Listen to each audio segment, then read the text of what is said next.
Эми азыркы кырдаал ар бир кыргызстандыктын жүрөгүн оорутуп, кайгыга салып турган мезгил.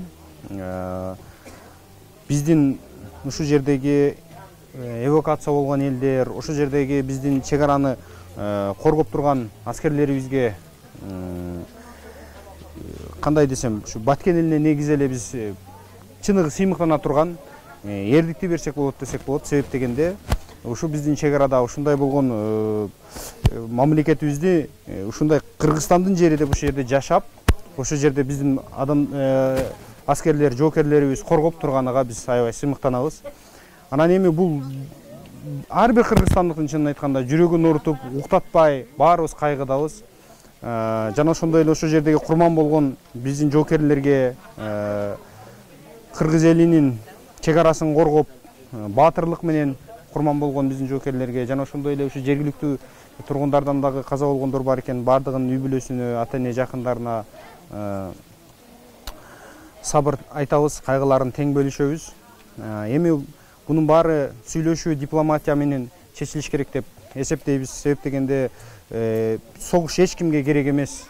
Азыр эми 21-кылым технология заманы, өнүккөн заман.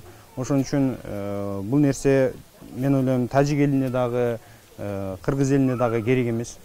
Анан эми биз ошол мына Самат инем, Улукбек Карыбек уулу досубуз, баарыбыз ошол жамааттарыбыз менен Бишкекте дагы ошо биздин бир туугандар чогулуп ошо элдик штабтын бир жагын жетектеп ошол эме кылып атабыз.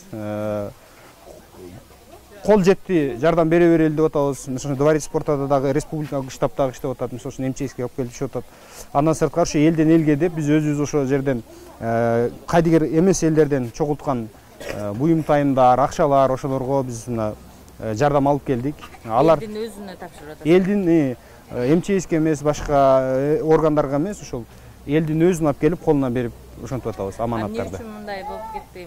Бунда ишенбөөчүлүк пайда болду же элдерден кайрылуу болдубу? Бизге чынын айтканда элдерден кайрылуу болуп атат. Себеп дегенде ар бир адамды канча адам бар экенин протокол толтуруп, айыл өкмөттөн уруксат алып, анан бар МЧСке бар, МЧСтен бөлүнүп ошентип атыптыр да. Ошого биздин эмебиз оперативно да, бат жеткирип берүү боюнча ошон үчүн баягы элдин колунан алабыз.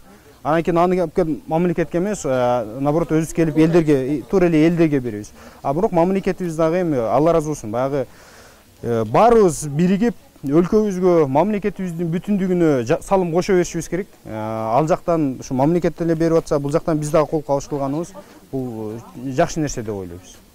Война никому не нужна.